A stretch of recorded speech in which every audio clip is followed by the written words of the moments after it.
تو جو بھی کام دنیا میں ہوتا ہے، اچھا یا برا، بیماری یا صحت، مالداری یا غریبی، کامیابی یا ناکامی، اولاد کا ہونا، اولاد کا نہ ہونا، کسی کا فرما بردار بننا، کسی کا نافرمان ہو جانا، سب کچھ کرنے والا ایک اللہ تعالیٰ۔ یہ عقیدہ اسلام کا سکھایا ہوا ہے اور آج کا سکھایا ہوا نہیں ہے۔ تو سفر کے شروع کے 13 دنوں میں میاں بیوی کو ایک ساتھ رہنے بھی نہیں دیتے۔ نیا جوڑا ہے، نئی شادی ہوئی ہے، شوہر کو کہا جاتا ہے اپنی بیوی کو سفر کے آنے سے پہلے ان کے گھر میں چھوڑ کے آؤ سسرال میں۔ یہ 13 دن مل کر کے رہو گے تو جھگڑے ہوں گے، فساد ہوں گے۔ ارے بھائی تم سیدھے رہے تو کچھ نہیں ہوگا۔ کیا حضور پاک صلی اللہ علیہ وسلم نے فرمایا تھا کہ میری بیماری جو ہے ٹھیک ہوئی ہے 4 شنبے میں، لہٰذا تم سفر کے آخری 4 شنبے کو باغ تماشا کھیلنے جاؤ؟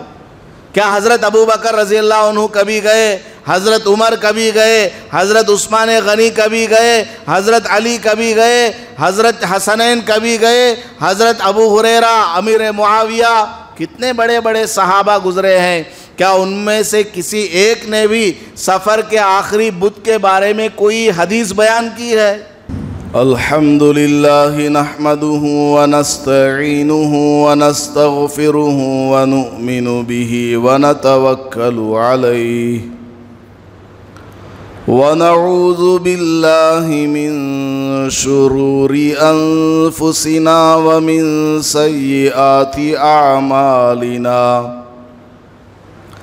من يهده الله فلا مضل له ومن يضلله فلا هادي له ونشهد أن لا إله إلا الله وحده لا شريك له ونشهد أن سيدنا ومولانا محمدًا عبده ورسوله صلى الله عليه وعلى آله وأصحابه وبارك وسلم أما بعد فأعوذ بالله من الشيطان الرجيم بسم الله الرحمن الرحيم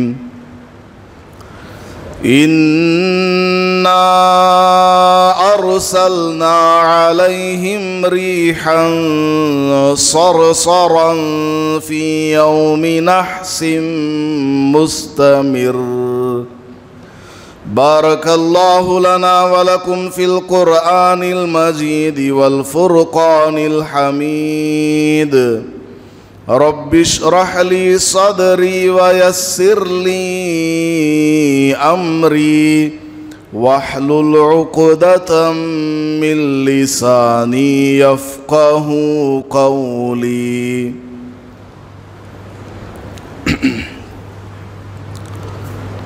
معزز سامعین کرام، ماہ محرم ختم ہونے کو قریب ہے اور اگلا مہینہ اسلام کا دوسرا مہینہ ماہ صفر شروع ہونے والا ہے۔ سفر کا معنی ہے خالی ہونا۔ عربی میں صفر لفظ استعمال کیا جاتا ہے زیرو کے لیے،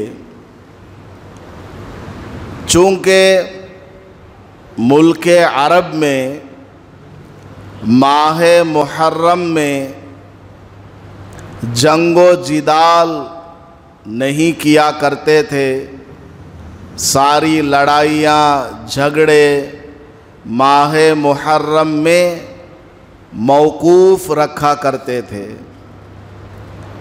جیسے ہی ماہ محرم ختم ہو جاتا اور سفر کا مہینہ شروع ہو جاتا تو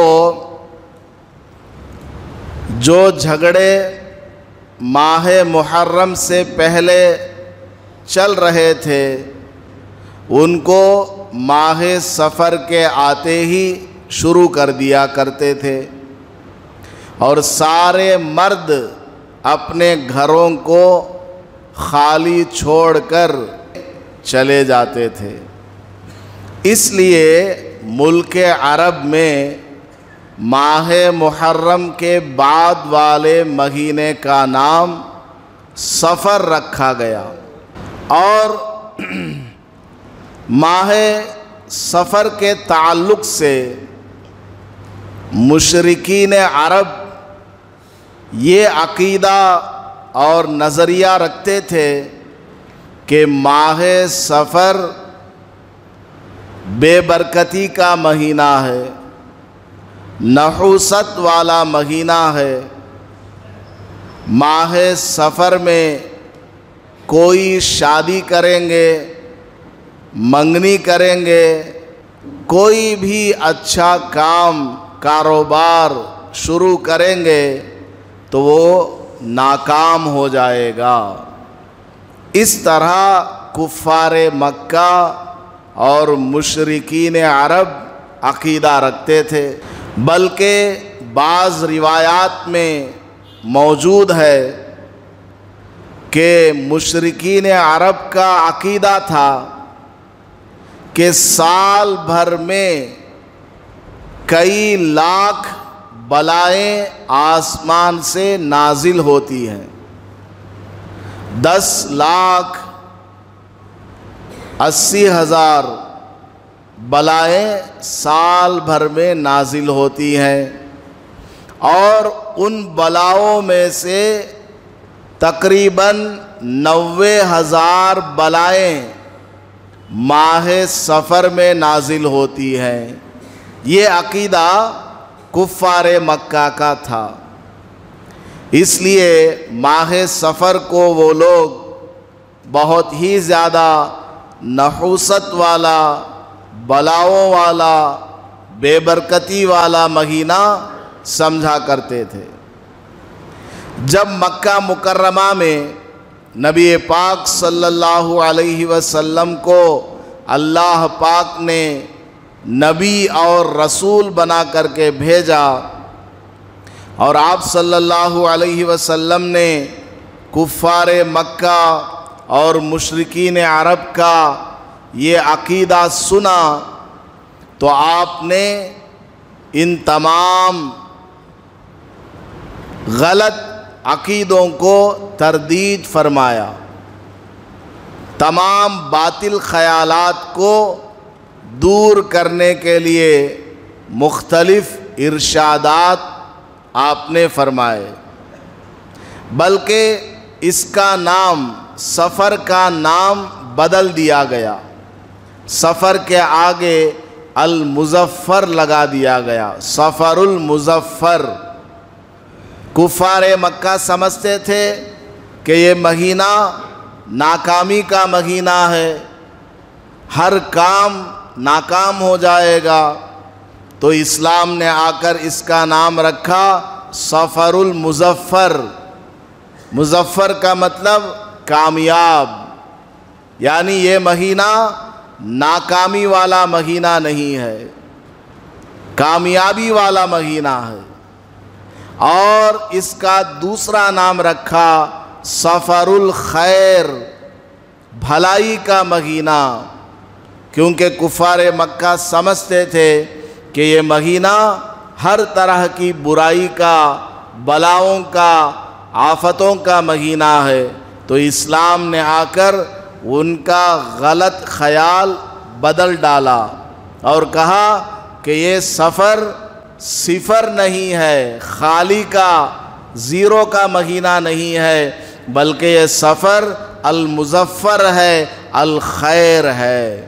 لیکن ہماری بدقسمتی ہے کہ کفار عرب میں جو غلط عقیدہ اس زمانے میں رائج تھا، وہ عقیدہ دنیا میں پھیلتے پھیلتے ہمارے بر صغیر ہندوستان، بنگلہ دیش اور اس کے اطراف و اکناف کے علاقوں میں بھی کافروں اور مشرکوں کے عقیدے آ گئے، بلکہ ہمارے ملک میں چونکہ ہم مسلمانوں کے علاوہ غیر مسلموں کے ساتھ بھی رہتے ہیں، ہماری کمیونٹی اور ان کی کمیونٹی ایک ساتھ زندگی گزارتی ہے، ان کی شادیوں میں، ان کی تقریبات میں، ان کے پروگراموں میں ہم لوگوں کا آنا جانا لگا رہتا ہے،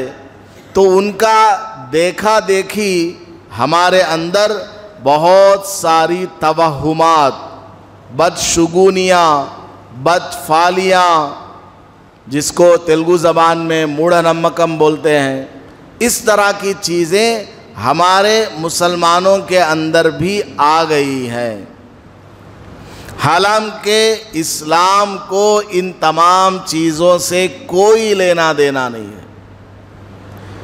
ایک مرتبہ ہمارے آقا امام الانبیاء محمود کبریاء احمد مجتبی محمد مصطفیٰ صلی اللہ علیہ وسلم نے بعض لوگوں کو دیکھا کہ انہوں نے کچھ اونٹوں کو الگ سے باندھ کر کے رکھا ہے۔ آپ نے پوچھا کہ ان اونٹوں کو باقی اونٹوں کے ساتھ میں کیوں نہیں رکھا گیا؟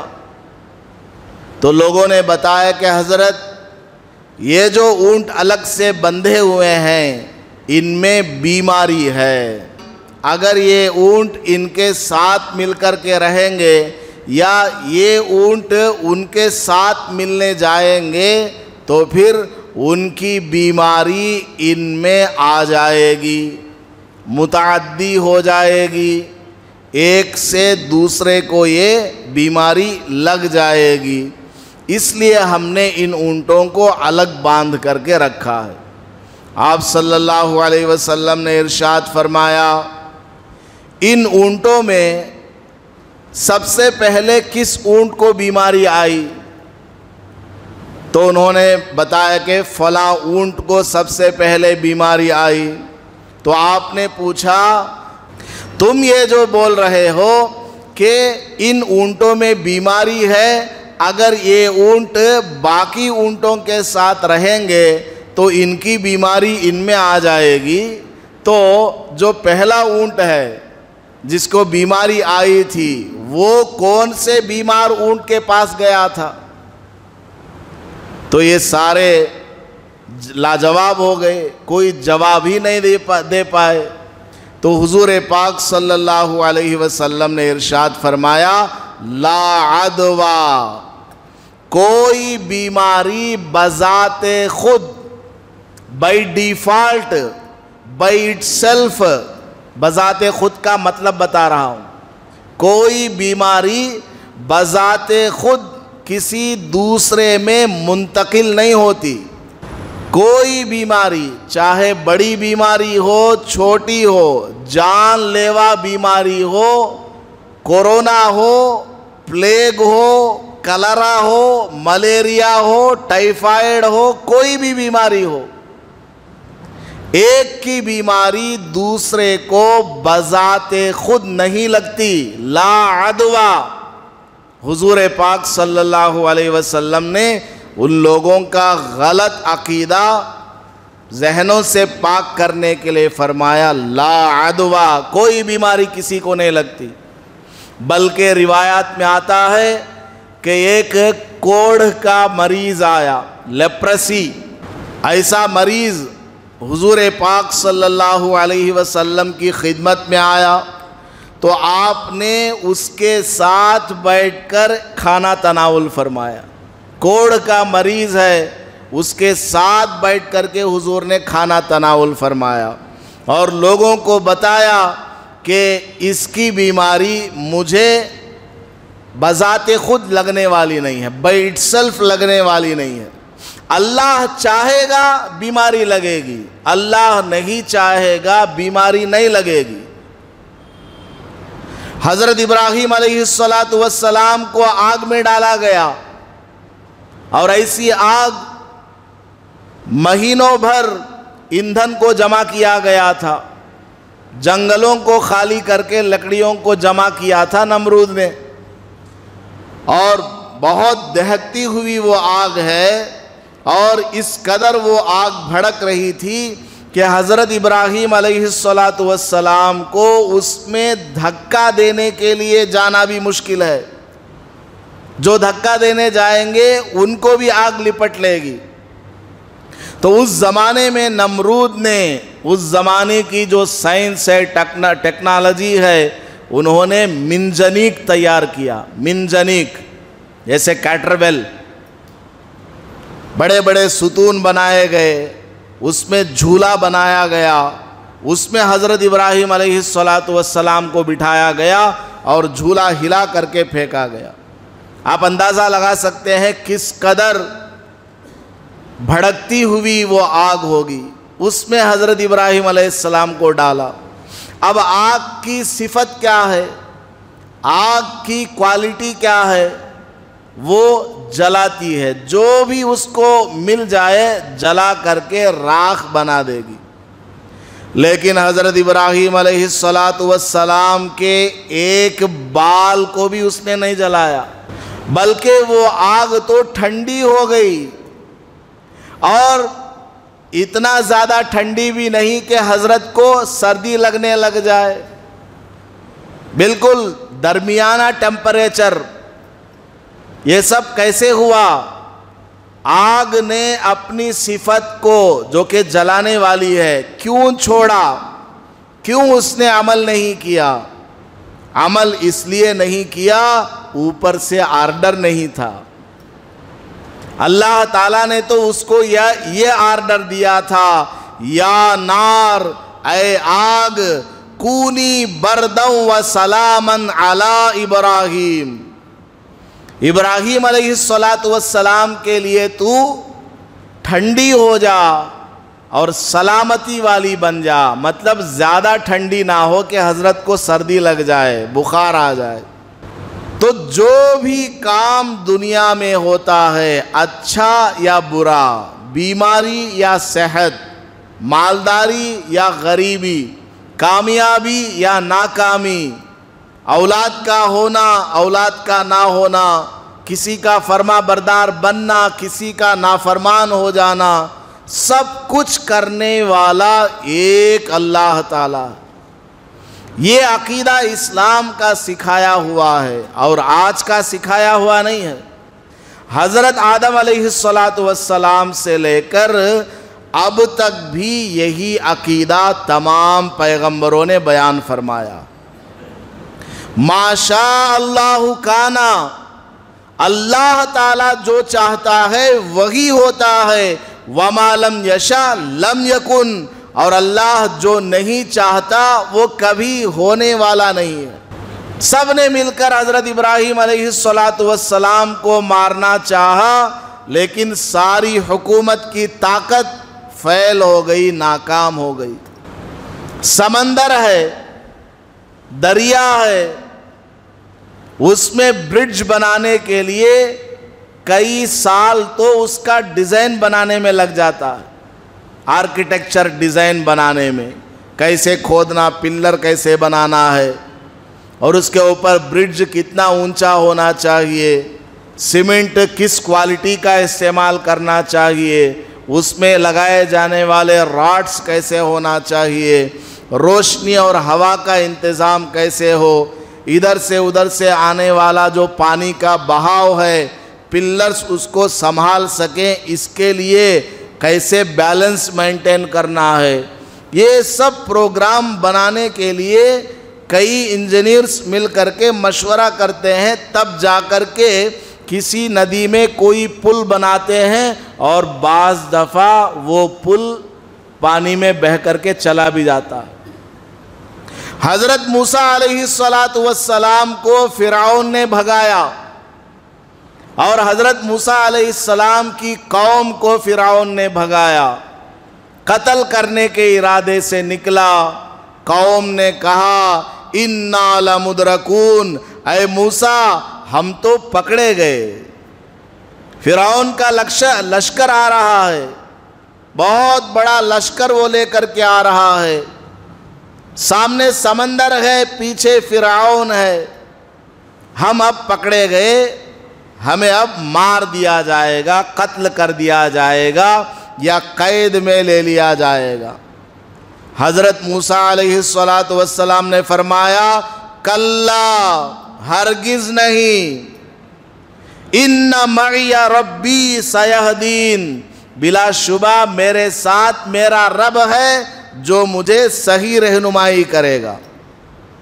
ایسی مصیبت کے وقت میں بھی کہ پیچھے فرعون کا لشکر ہے، سامنے سمندر ہے، پانی کا لشکر ہے، بالکل موت کے منہ پر کھڑے ہوئے ہیں، اس کے باوجود حضرت موسیٰ علیہ السلام اپنی قوم کو تسلی دے رہے ہیں، ان معی ربی، میرے ساتھ میرا پروردگار ہے، اللہ تعالیٰ ہے جو مجھے ایسے موقع پر بھی رہنمائی کرے گا۔ اللہ پاک نے فرمایا اضرب بعصاک البحر، اے موسیٰ سمندر پر لاٹھی مارو، پانی میں لاٹھی مارو۔ ہماری عقل تو بولتی ہے پیچھے فرعون کا لشکر آ رہا ہے، ہاتھ میں ہتھیار اگر ہے تو بس ایک لاٹھی ہے، اس کے سوا کچھ نہیں ہے۔ اللہ کو بولنا یہ چاہیے کہ فرعون کا لشکر جب تمہارے قریب آئے، اس لاٹھی کو لے کر ایک ایک سپاہی کے سر پہ مارو، فرعون کے سر پہ مارو، اپنی جان بچاؤ۔ لیکن اللہ تعالیٰ کیا بول رہا ہے؟ اے موسیٰ اس لاٹھی کو سمندر پہ مارو۔ حضرت موسیٰ علیہ السلام نے عقل کی بات نہیں مانی، نقل کی بات مانی۔ آسمان سے جو وحی آئی، آسمان سے جو آرڈر آیا، اس کو آپ نے مانا اور لاٹھی لی، سمندر پہ مارا۔ لاٹھی سے سمندر پہ ماریں گے تو کیا ہوگا؟ پانی تھوڑا سا ادھر ادھر اچھلے گا، لاٹھی اندر جا کر پھر واپس آ جائے گی، یا پانی کا بہاؤ زیادہ ہو تو لاٹھی کو بھی پانی کھینچ کر لے جائے گا۔ حضرت موسیٰ علیہ السلام نے کچھ نہیں دیکھا، قوم والے بھی دیکھ رہے ہیں کہ موسیٰ علیہ السلام کیا کر رہے بھائی، سمندر میں لاٹھی لے کر مارنے جا رہے، کیا مچھلیاں پکڑنا ہے، کیا کر رہے؟ لیکن حضرت موسیٰ علیہ السلام کے دل میں اللہ کی ذات پر کامل یقین تھا۔ حضرت نے لاٹھی سمندر پر ماری، سمندر کے 2 ٹکڑے ہو گئے، بیچ میں سے راستہ نکل آیا، اور سارے بنی اسرائیل جو حضرت موسیٰ علیہ السلام کے پیچھے چلنے والے تھے، سب اس پانی کے اندر سے نکلے۔ پانی کے درمیان راستہ ہے، نہ کوئی برج ہے، نہ کوئی دیوار ہے، نہ کوئی پلر ہے، پانی اپنی جگہ کھڑا ہوا ہے، ایسا ہے جیسا کہ شیشہ لگا ہوا ہو، بلکہ شیشے سے بھی صاف پانی نظر آ رہا ہے۔ ادھر کی مچھلیاں ادھر کی مچھلیاں سب گھوم پھر رہی ہیں، درمیان میں بالکل سوکھا ہے، خالی جگہ ہے۔ یہ لوگ آرام سے اس راستے سے نکل کر آگے پار ہو گئے اور فرعون کے لشکر سے بچ گئے۔ تو قرآن نے ہمیں کیا تعلیم دی ہے؟ سب کچھ کرنے والی ذات ایک اللہ کی ہے۔ تو کفار مکہ غلط عقیدے رکھا کرتے تھے کہ یہ بیماری فلاں کو لگ جائے گی، وہ بیماری فلاں کو لگ جائے گی۔ آپ صلی اللہ علیہ وسلم نے فرمایا کوئی بیماری by default by it self بذات خود کسی کو لگنے والی نہیں ہے، لا عدوہ۔ اور کفار مکہ ایک عقیدہ رکھتے تھے، پرندے کا عقیدہ۔ الو اگر آ کر کسی کے گھر پر بیٹھ جائے، وہ سمجھتے تھے کہ اس گھر کے اندر نحوست آ جائے گی، اس گھر کے اندر بلا آ جائے گی، اس گھر کا کوئی آدمی مر جائے گا۔ اس طرح بہت ساری چیزیں، کسی کا کچھ عقیدہ، کسی کا کچھ عقیدہ وہ لوگ رکھا کرتے تھے۔ آپ صلی اللہ علیہ وسلم نے ارشاد فرمایا وَلَا طِيَرَةَ، یہ سب جو تم پرندوں کے بارے میں عقیدہ رکھتے ہو یا بدفعلی لیتے ہو، یہ سب باطل ہے، ان سے کچھ ہونے جانے والا نہیں۔ لیکن بدقسمتی ہے کہ ہمارے مسلمانوں میں بھی اس طرح کے عقیدے آج بھی پائے جاتے ہیں۔ کوا کو گھر پہ بیٹھنا نہیں، فوراً پریشان ہو جاتی، کون کے آنے والا ہے مہمان، میں تیرا مہمان، تو مان یا نہ مان، میں تیرا مہمان، آ جائے گا، خوب گھر خالی کر کے جائے گا۔ گھر سے نکل رہے ہیں، راستے میں بلی آ گئی، اب وہ رک جاتا ہے، بھائی بلی آ گئی، اب آگے نہیں جا سکتے، پیچھے 3-4 قدم لے گا، راستہ بدلے گا یا گھر ہی کو واپس لوٹ جائے گا۔ کام کے لیے نکل رہا ہے، ٹائم جو ہے 12 بج رہے، نہیں ابھی نہیں جانا، ابھی 12 بجے نکلیں گے تو ایکسیڈنٹ ہو جائے گا، پیر ٹوٹ جائے گا، قبرستان پہنچ جاؤں گا۔ یہ سب غلط عقیدے۔ بیٹھا ہوا ہے، سیدھے ہاتھ میں ہتھیلی میں کھجلی ہو رہی ہے، کیا کہ آج پیسے آئے سکا ہی۔ دائیں ہاتھ میں کھجلی ہوئی تو کیا کیا آج مجھے بڑا نقصان ہونے والا ہے۔ سیدھی آنکھی پھڑپڑائی تو لوگ سمجھتے ہیں کہ کچھ اچھا ہونے والا ہے، کیا کہ لیٹر آتا سعودی سے، میسیج آتا، لیٹر سب تو ختم ہو گیا، کوئی میسیج آتا ٹیلی گرام میں، واٹس ایپ میں یا اور کسی چیز کے ذریعے۔ ڈامی آنکھی پھڑپڑے تو اماں جانا نہیں با، کوسا کام میں نہیں کر، زرخوٹ ٹھہر رہے۔ یہ سب کیا مصیبت ہے؟ سیدھی آنکھیں پھڑکنے سے کیا ہوگا؟ اس کو پھڑکنا تھا، پھڑک گئی، ہاتھ میں کھجلی ہو گئی۔ یہ سب غلط عقیدے ہمارے مسلمانوں کے درمیان رائج ہیں۔ کچھ کرنا دھرنا نہیں ہے، ان چیزوں کے پیچھے پڑے رہتے ہیں۔ رشتہ نہیں لگ رہا، وہ سامنے والا کیا کی کردہ لیا ہے، کتنے بھی رشتے آتے ہیں سب کینسل ہو کے چلے جاتے ہیں۔ ارے بھائی کیوں رشتے واپس جا رہے، اس کی طرف فوکس کرو۔ تمہارے اندر کیا کمی ہے، تمہارا گھرانہ کیسا، تمہارے گھر کا ماحول کیسا، تمہاری عمر کتنی ہے، کمائی کتنی ہے، بولنے کا انداز کیسا ہے، کمیونیکیشن سکل کیسا ہے، تمہارے دوستوں کے ساتھ تعلقات کیسے ہیں، اڑوس پڑوس کی رائے کیا ہے تمہارے بارے میں، اس کی طرف نہیں دیکھتے۔ وہ کتنا بھی خراب رہو، بالکل نوکری نہ کرتا ہو، ایج بھی بہت زیادہ ہو گئی ہو، ساری کمی کوتاہی اپنے اندر ہے، الزام سامنے والے پر لگاتے ہیں۔ کتنے بھی رشتے آندے سب چل جاتے ہیں حضرت، کئی کو چل جاتے ہیں۔ تمہارے اندر کمی ہے، کوتاہی ہے، وقت پر تم نے شادی نہیں کی ہے۔ جس وقت تم کو رشتے آ رہے تھے تم گھمنڈ میں تھے کہ اور بڑا رشتہ چاہیے، اور بڑا رشتہ چاہیے، اور بڑے خاندان میں میں اپنے بیٹے کی شادی کروں گا۔ اسی گھمنڈ نے تم کو آج کمر توڑ کر کے رکھ دیا، سارے رشتے چلے گئے، اب کوئی پوچھنے والا بھی نہیں، اور تمہاری عمر بھی بہت زیادہ ہو گئی۔ اب بس یہ سب ہو رہا ہے کہ نہیں ہو رہا ہے؟ تو ہمارے اندر کمی ہے، میرے اندر کمی ہے، تب جا کر کے کچھ ہو رہا۔ بہرحال نبی پاک صلی اللہ علیہ وسلم نے ارشاد فرمایا کہ پرندوں کے بارے میں اور الو کے بارے میں جو تم یہ عقیدے رکھتے ہو یہ سب بیکار کے عقیدے ہیں، سب کچھ کرنے والا ایک اللہ تعالیٰ ہے۔ تو ماہ سفر کے بارے میں بھی مشرکین عرب کا عقیدہ تھا کہ یہ مہینہ بلاؤں والا ہے، مصیبتوں والا ہے، اس میں کوئی شادی نہیں کرنا، نیا کام نہیں کرنا، یہ سب غلط ہے۔ آپ صلی اللہ علیہ وسلم نے سب کو منع فرمایا ہے۔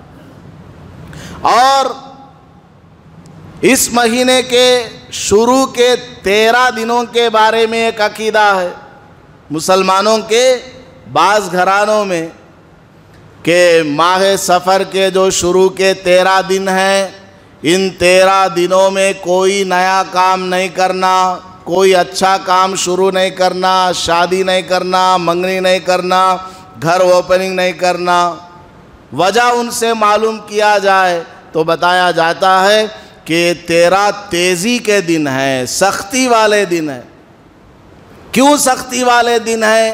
تو کہتے ہیں کہ ہمارے آقا صلی اللہ علیہ وسلم ان 13 دنوں میں بیمار ہو گئے تھے۔ ربیع الاول میں 12 تاریخ کو یعنی اگلے مہینے میں آپ صلی اللہ علیہ وسلم کی وفات ہوئی ہے۔ تو اس سے پہلے سفر کے شروع کے 13 دنوں میں آپ صلی اللہ علیہ وسلم بیمار ہو گئے تھے، اس لیے یہ شروع کے 13 دن سختی والے ہیں، نحوست والے ہیں۔ تو ان کو جواب دیا جائے کہ کیا ان 13 دنوں کے وجہ سے حضور کو بیماری آئی ہے؟ وہ 13 دن پہلے کبھی زندگی میں نہیں آئے تھے کیا؟ حضور کی زندگی تو 63 سال ہے، 63 ایئرس ہے۔ ان 63 ایئرس میں 62 ایئرس یہ 13 دن نہیں آئے تھے کیا؟ آئے تھے، ان میں کبھی بیمار نہیں ہوئے۔ اور وفات سے پہلے اگر ان دنوں میں بیمار ہوئے تھے تو کیا تعجب کی بات ہے؟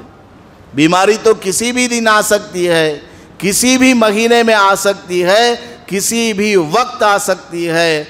وقت سے مہینے سے کچھ لینا دینا نہیں ہے۔ اور حقیقت بات یہ ہے کہ نبی پاک صلی اللہ علیہ وسلم کو وفات سے پہلے جو بیماری آئی تھی وہ سفر کے شروع کے 13 دنوں میں نہیں آئی تھی، بلکہ سفر کے آخری دنوں میں یہ بیماری آئی تھی۔ اس کے بعد ربیع الاول میں 12 تاریخ کو آپ صلی اللہ علیہ وسلم کی وفات ہوئی ہے۔ تو ایک تو بنیاد ہی غلط ہے کہ یہ 13 دن آپ صلی اللہ علیہ وسلم بیمار تھے سفر کے شروع میں، اور بیماری ان دنوں کے وجہ سے تھی۔ تو بنیاد بھی غلط، عقیدہ بھی غلط ہے۔ دن سے مہینے سے کچھ ہونے والا نہیں ہے۔ تو سفر کے شروع کے 13 دنوں میں میاں بیوی کو ایک ساتھ رہنے بھی نہیں دیتے۔ نیا جوڑا ہے، نئی شادی ہوئی ہے، شوہر کو کہا جاتا ہے اپنی بیوی کو سفر کے آنے سے پہلے ان کے گھر میں چھوڑ کے آؤ سسرال میں۔ یہ 13 دن مل کر کے رہو گے تو جھگڑے ہوں گے، فساد ہوں گے۔ ارے بھائی تم سیدھے رہے تو کچھ نہیں ہوگا۔ کیا ان دنوں کے علاوہ میں میاں بیوی کے جھگڑے نہیں ہو رہے ہیں؟ کیا ان دنوں کے علاوہ میں بیماریاں نہیں آ رہی ہیں؟ سب بیکار قسم کی باتوں میں ہمارا مسلمان لگا ہوا۔ اور سفر کے مہینے میں ایک غلط رسم کیا ہے کہ اس مہینے کا جو آخری 4 شنبہ ہے اس میں آپ صلی اللہ علیہ وسلم کو بیماری سے شفا ملی تھی، اور آپ صلی اللہ علیہ وسلم سیر و تفریح کے لیے کسی باغ میں تشریف لے گئے تھے۔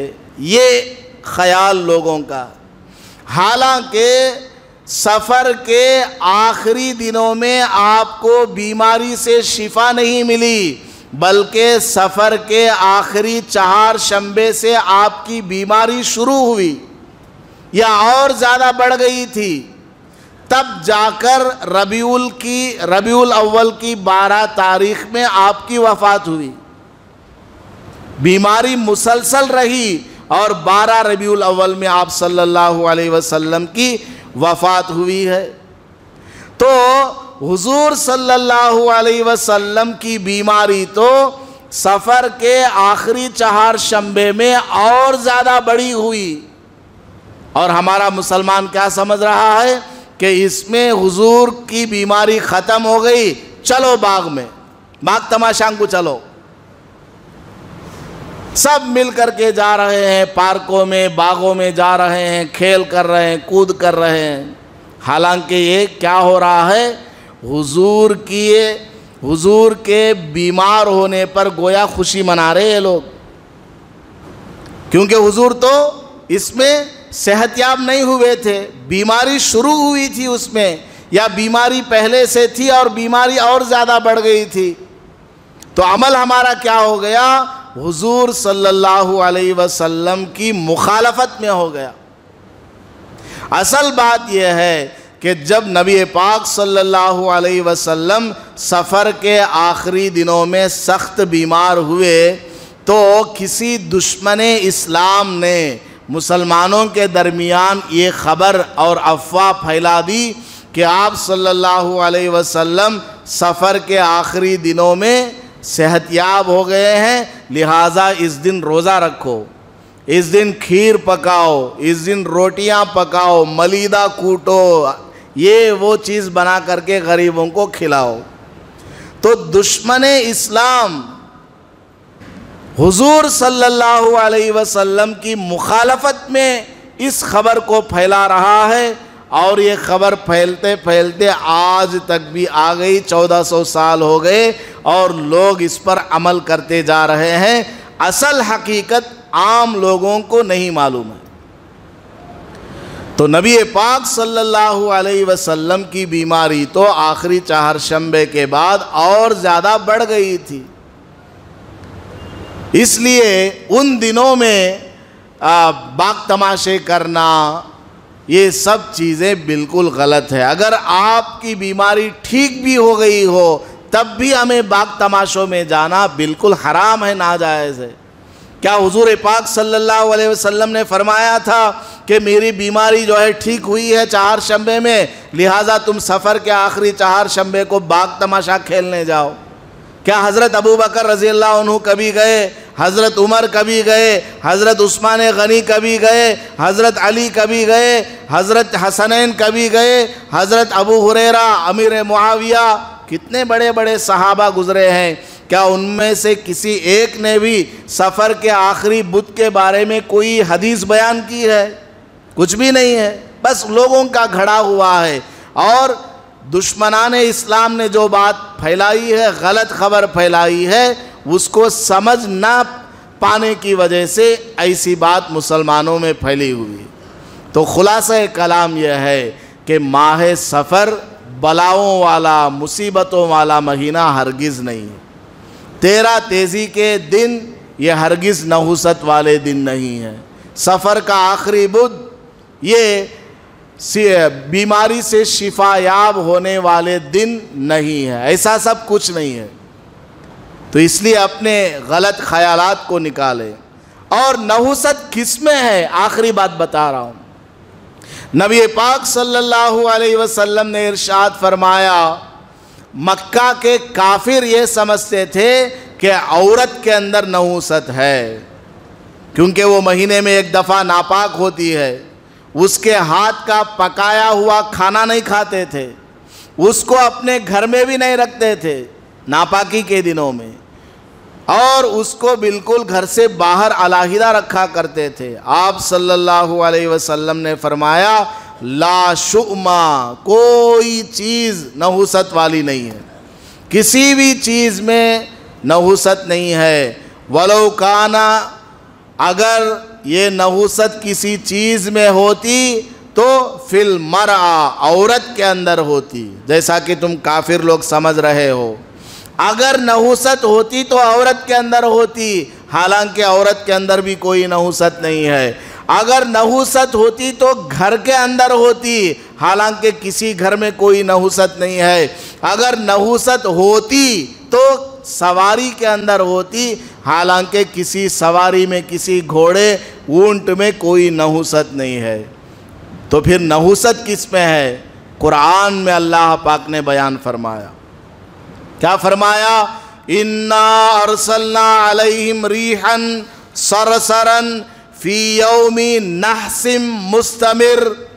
قوم عاد، حضرت ہود علیہ السلام کی قوم، اس نے کیا کیا؟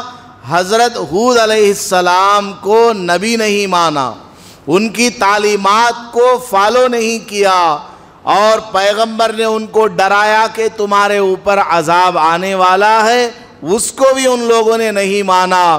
تو اللہ تبارک و تعالیٰ نے ان کے اوپر سخت تیز ہوا کو نازل فرمایا، ایسی تیز ہوا کہ وہ بڑے بڑے 60 فیٹ لمبے، 30 فیٹ چوڑے، بالکل ایک جھاڑ کی طرح، ستون کی طرح وہ انسان رہتے تھے، بڑے بڑے پہاڑوں کو اپنے ہاتھ کی انگلیوں کے ناخن سے خرچ دیتے تھے، ان کی انگلیاں جیسی بھی، اس طرح وہ بلڈنگ بناتے تھے، اتنے بڑے بڑے طاقتور تھے۔ اللہ نے سخت ہوا ایسی بھیجی کہ جھاڑو کے تنکوں کے مانند ان کی لاشیں زمین پر گر گئے۔ تو اللہ تعالیٰ نے جس دن اللہ نے ان کے اوپر عذاب نازل فرمایا، اس دن کے بارے میں اللہ نے فرمایا فی یوم نحس، کہ یہ دن کیا ہے؟ دائمی نحوست والا دن ہے۔ جس دن ان کے اوپر عذاب آیا اس دن کے بارے میں فرمایا کہ یہ نحوست والا دن ہے۔ کس کے لیے؟ کافروں کے لیے، ظالموں کے لیے۔ حالانکہ اسی قوم میں رہنے والے جو مسلمان تھے، حضرت ہود علیہ السلام کو سچا پیغمبر ماننے والے تھے، ان کے اوپر تو اس دن کوئی عذاب نہیں آیا۔ مطلب کیا ہے؟ نحوست گناہ کے اندر ہے، نحوست نماز نہ پڑھنے کے اندر ہے، نحوست قرآن کریم کی تلاوت نہ کرنے میں ہے، نحوست درود شریف نہ پڑھنے میں ہے۔ ہمارے اعمال خراب ہیں تو سمجھ لیجئے ہماری زندگی میں نحوست ہے۔ ہمارے گھروں میں گانے بجانے ہوتے ہیں، قرآن کی تلاوت نہیں ہوتی تو ہمارا گھر نحوست والا ہے۔